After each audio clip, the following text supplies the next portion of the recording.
پہلا سوال ہے، کیا گالی دینا گستاخوں کو اللہ اور اس کے رسول اور صحابہ کی سنت ہے؟ بعض علماء بڑے وثوق سے یہ دعویٰ کرتے ہیں کہ گستاخوں کو گالی دینا ثواب ہے بلکہ سنت ہے۔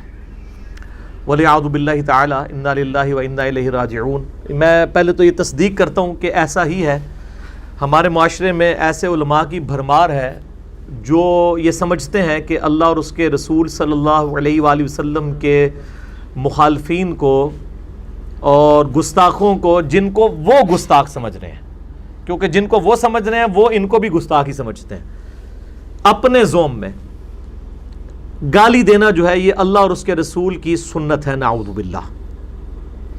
اور اس کے اوپر وہ کافی لیم ایکسکیوزز اور دلائل بھی لے کے آتے ہیں۔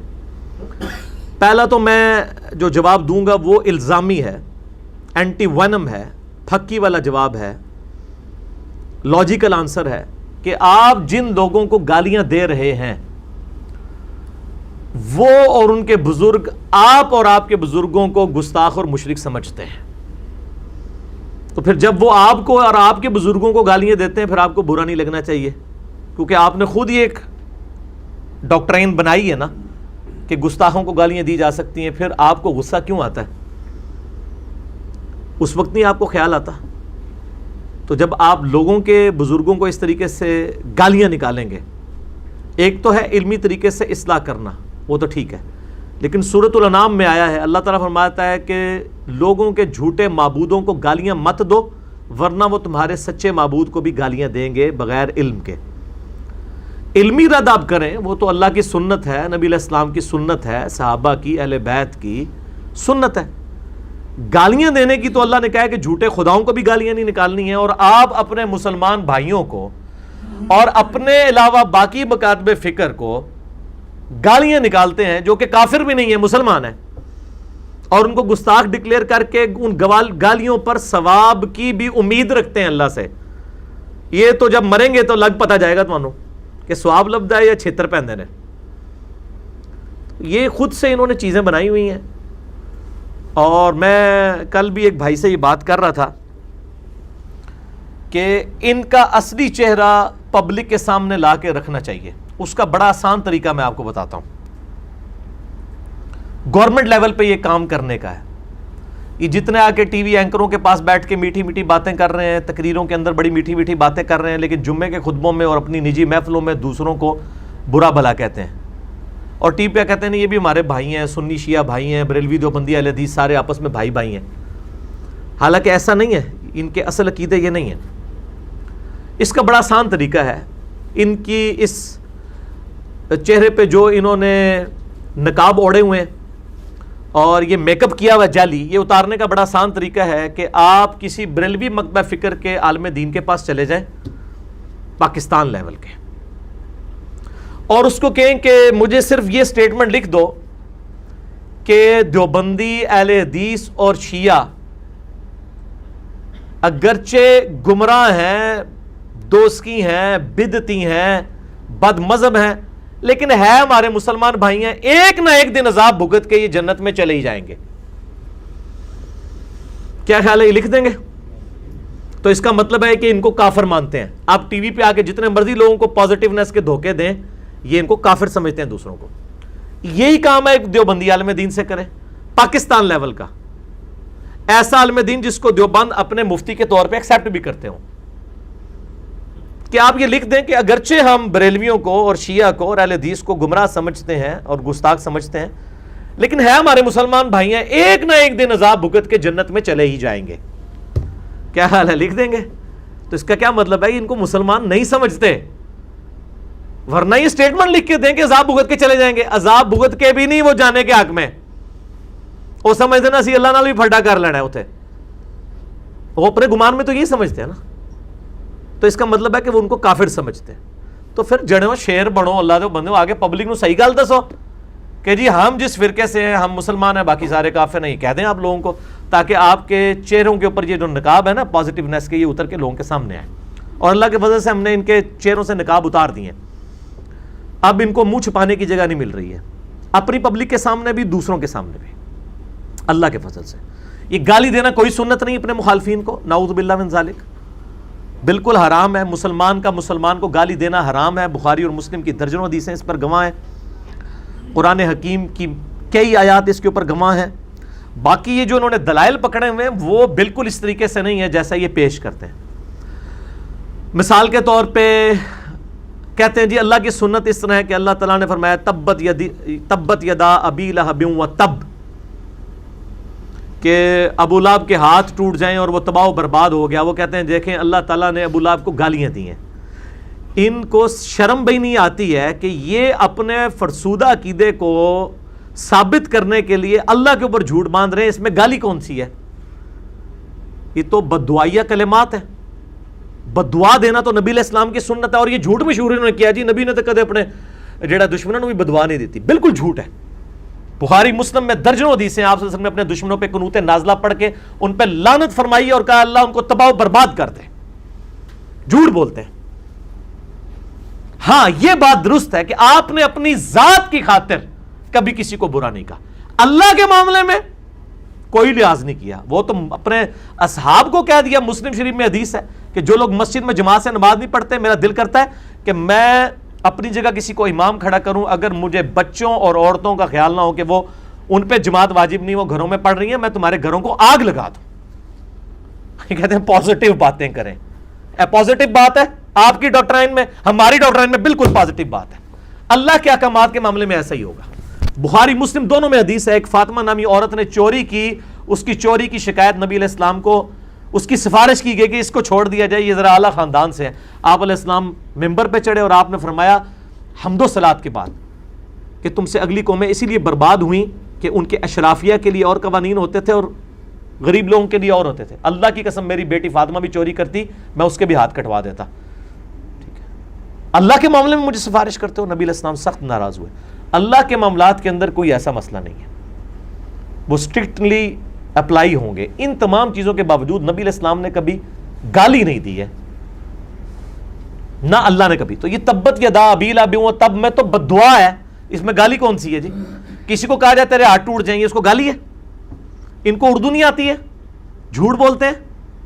اچھا اسی طریقے سے وہ کہتے ہیں خالد ابن ولید کا باپ تھا ولید ابن مغیرہ، وہ گستاخ رسول تھا. تو قرآن پاک میں سورۃ القلم میں اس کے بارے میں آیا بعد ذالک زنیم. اللہ تعالیٰ نے فرمایا کہ یہ جو ہے اس کی اصل میں خطا ہے. اس کے خیر دو معنی کیے ہیں، علماء میں اختلاف ہے. چونکہ اکثریت اس طرف ہے لہٰذا میں اس بحث میں نہیں پڑھتا کہ اس کا معنی کیا ہے. میں انہی کا معنی مان لیتا ہوں کہ اللہ تعالیٰ نے فرمایا کہ جو یہ خالد ابن ولید کا جو باپ ہے رضی اللہ تعالیٰ عنہ، وہ تو مسلمان ہو گئے تھے، ان کا باپ ولید بن مغیرہ، اس کی اصل میں خطا ہے، یعنی یہ آؤٹ آف ویڈ لاک پیدا ہوا ہے، یہ حلالی نہیں ہے. تو اس لیے آپ دیکھتے ہیں نا وہ گالیاں دے رہے ہوتے ہیں، وہ کہتا ہے نہیں گستاخ رسول تے ہوندے ہی رامی ہے. یہ سٹیٹمنٹ ان کی غلط ہے. ان کو کہنا چاہیے کہ گستاخ رسول اگر ساڈے فرقے دا ہوئے گا تو وہ حلالی ہوئے گا، آپ کے فرقے کا ہوگا تو نہیں بھی ہوگا تو حرامی ہوگا، یہ کہیں. تو اس کا مطلب ہے ان کو نہ کوئی اللہ سے دلچسپی ہے نہ نبی علیہ السلام سے. اور ضروری نہیں ہے کہ جو گستاخ رسول ہے وہ ضروری حرامی ہوگا، نعوذ باللہ من ذالک. وہ تو اللہ نے وحی کے ذریعے بتا دیا. آج کوئی کسی کے بارے میں کلیم کر سکتا ہے، بلکہ جو شخص دوسرے کو حرامی کہہ رہا ہے نا وہ بھی اپنے بارے میں کلیم نہیں وثوق سے کر سکتا کہ وہ خود بھی حلالی ہے کہ نہیں. یہ تو اللہ اپنے نبی کو غیبی خبر دے سکتا ہے، اور تو کوئی شخص کلیم نہیں کر سکتا کسی کے بارے میں کہ وہ حرامی ہے یا حلالی ہے. ان کا فرقہ چھوڑ دے تو وہ فرقہ چھوڑتے ہی حرامی ہو جاتا ہے، اسی وقت واپس آ جائے تو حلال ہونے کا سرٹیفکیٹ دے دیتے ہیں. اسی سے اندازہ لگا لیں ان کے جعلی جو دعوے ہیں وہ کس طرح چینج ہوتے ہیں. ورنہ اگر کوئی حرامی ہے وہ حلالی نہیں مان سکتا، حلالی حرامی نہیں. لیکن آپ ان کا فرقہ چھوڑیں تو آپ حرامی ہیں، آپ فرقے واپس آ جائے پھر حلالی ہو جائیں گے. ٹھیک ہے. مسئلہ نمبر 71B، انڈیا اور پاکستان کے بزرگوں کی 19 گستاخانہ عبارات کا تحقیقی جائزہ. اس میں نے جو ہے نا وہ یہ ساری چیزیں گنوائی ہیں. میں نہیں کہتا ہوں کہ گستاخ رسول ہے تو وہ حرامی ضروری ہوگا، کسی کو تعویل کی غلطی بھی لگ سکتی ہے، بہرحال گستاخی کو گستاخی کہیں گے، اس کا کوئی لحاظ نہیں کریں گے. کوئی سنت نہیں ہے جی. بعد ذالک زنیم سے دلیل لینا بالکل جعلی دلیل لے رہے ہیں.